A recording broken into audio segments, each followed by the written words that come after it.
Partant de Pékin au nord pour aller jusque dans la province du Zhejiang au sud, le Grand Canal de 2700 km de long est l'un des premiers et des plus longs canaux de l'histoire mondiale. Plusieurs expositions narrent différents récits le long de l'ancienne voie principale de transport qui a été en service pendant plus de 2500 ans. L'élément de l'eau peut être vu sous une diversité d'aspects par différents artistes, mais pour d'autres, le Grand Canal évoque bien plus qu'un simple cours d'eau.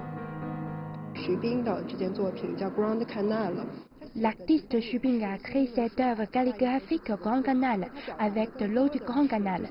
Les lettres de chaque mot d'anglais sont organisées en structures qui évoquent les caractères chinois. En fait, après que l'eau se soit évaporée, il est difficile de reconnaître les lettres sur le papier final à exposer. Sans l'explication vidéo, c'est une métaphore du Grand Canal. De nombreuses choses ont disparu le long de l'ancien cours d'eau, mais leur impact demeure. Mais Xu Bing n'est pas le seul artiste ici à essayer de rappeler aux gens ce passé disparu. Cette installation de l'artiste Shou Shengnan est intitulée La récompense des sirènes.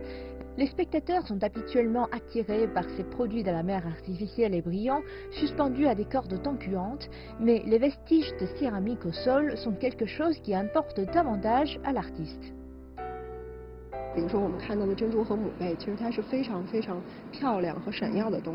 Les coquillages et les perles du canal sont beaux et pourraient aisément attirer l'attention.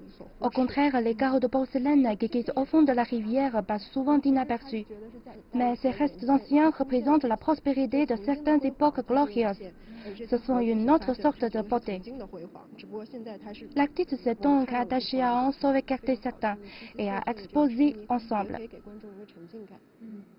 Aux côtés des procédés artistiques traditionnels comme la peinture, la photo, la sculpture, certaines hautes technologies surprennent les visiteurs avec de nouvelles expériences.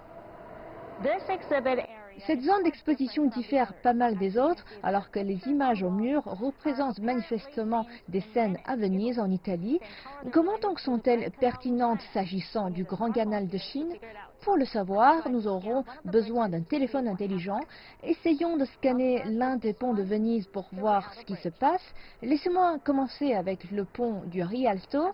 Nous nous apercevons que l'application spéciale propose automatiquement une correspondance avec un pont chinois, avec des similarités architecturales manifestes. C'est ce que l'artiste chinois Fei Xun essaye de montrer, l'affinité entre deux civilisations ainsi que la manière dont elles se distinguent uniquement. Le Grand Canal a été inclus dans la liste du patrimoine mondial de l'UNESCO en 2014. Pour célébrer le 5e anniversaire de cet événement, l'exposition se déroulera jusqu'au 27 novembre au Time Art Museum de Beijing.